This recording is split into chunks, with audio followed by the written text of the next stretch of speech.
A new star has arrived at the University of Miami. A star, or maybe he's a linebacker, maybe he's a safety. Welcome to the U, Kaleb Spencer. You are Locked On Canes, your daily podcast on the Miami Hurricanes, part of the Locked On Podcast Network, your team every day.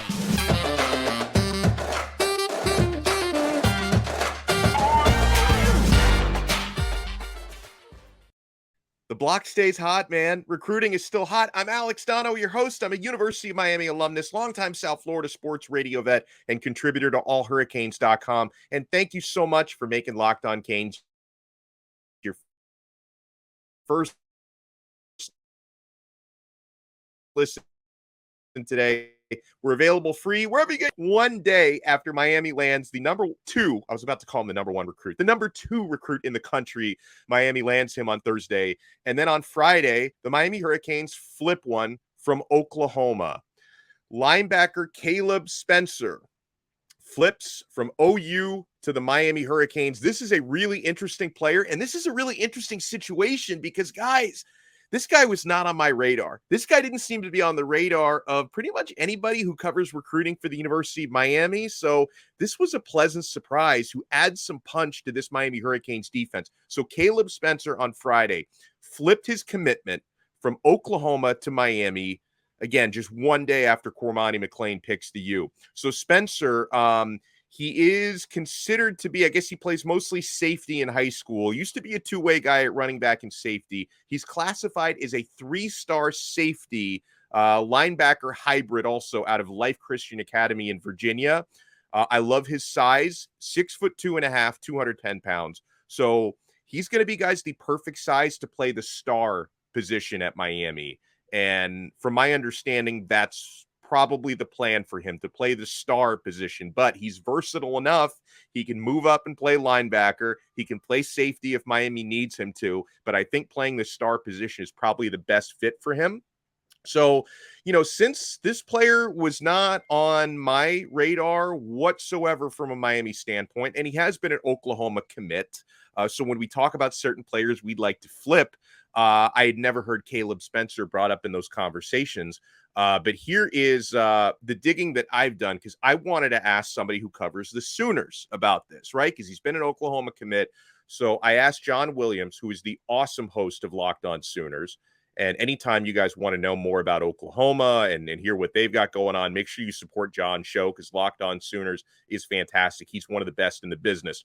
And so when I asked John about Kaleb Spencer, class of 2023, he told me the very first thing that stood out to him is, this is an under-evaluated player out of Virginia. John told me he could easily be a 4-star, because we talk about that, right? How flawed the star system can be, that certain times you're going to have maybe players who have 5 stars who are probably overrated because they play for big-time high schools and the scouts are always there watching them. And then sometimes, I think in the case of a guy like Emory Williams, Miami's quarterback commit for 2023, and apparently in the case of Kaleb Spencer, they just don't get evaluated enough, and they probably deserve more stars than they have. So the first thing that John told me is under-evaluated player, could and should probably end up with a fourth star. I'm told athleticism is through the roof on this guy. And from what John could tell, Oklahoma was not necessarily expecting him to decommit or flip like he did, but they did have some contingencies in place. So it might not have been a huge surprise. And it certainly hasn't been a huge surprise in recent weeks for this reason. They've probably seen it coming, has Oklahoma, for at least 3 weeks, because so Kaleb Spencer visited Miami for the North Carolina game earlier this month. And Oklahoma is one of those schools that has a rule against their verbal commits visiting other schools. It's not something that they necessarily enforce, with an iron fist, right? Like if you visit somewhere else, we're going to pull your scholarship, but it is a rule. Their verbal commits are not supposed to visit other schools. I guess Venables took that from the Dabo Sweeney school of thought. So when Spencer came to Miami, he had to know that he was testing their patience. And according to Gary Furman of Kane Sport, Spencer's relationship with OU had probably been a little bit icy ever since he took that visit to Miami. And honestly, just for him as a player, I know that he mentioned being a Virginia guy, his family obviously living in Virginia. He does like the idea of staying on the East Coast, that I guess is just a little closer and a little bit more familiar than going out to Oklahoma. And also, just from a football standpoint, I really, really, really think that playing the star position at Miami probably fits him best. So I think that this is a win for Kaleb Spencer to be here. This is what he told On3.com. He said, first off, it's Miami. I've always loved their program, from the greats that came from the U at my position.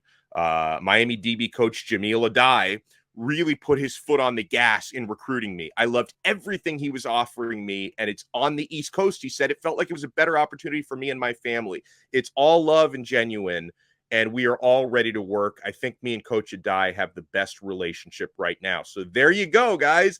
Obviously, every recruiting win is a dub for Mario, but we love to credit the assistant coaches who really put the work in. The same way when Miami got the Cormani McClain commitment, we devoted a lot of time congratulating DeMarcus Van Dyke, Coach DVD, in putting in most of the work for that one.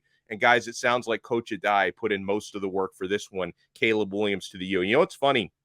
Talking about talent evaluations, this literally just came up as I'm talking to you guys. I get a text from Larry Bluestein, who, of course, knows high school players better than anybody out there. And Larry Bluestein just texted me, Kaleb Spencer, watched him when he played Stranahan this year. So he played against a local school.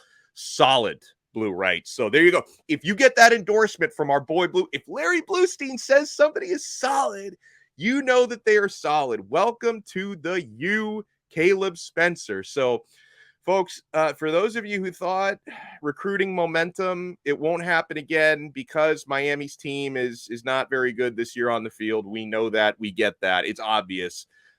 Clearly, the coaching staff is doing a good enough job selling the players of the future on the future, right? This is how you guys can bring this back. This is how you guys and us together, us being coaches, how we can bring the U back together.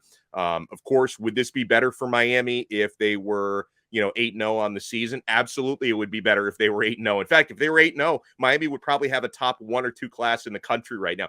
And hopefully the Canes have gotten a great one here. BetOnline.net is your number one source for betting football and the start of the new basketball season. Find all the latest player developments, team matchups, news, podcasts, and in-depth analysis on every game. And as always, BetOnline remains your continued source for all your sports wagering info, with live betting and up-to-the-minute scores for every sport out there. The fastest and easiest way to check in on all of your favorite games that have, or use your mobile device to learn more. BetOnline, where the game starts.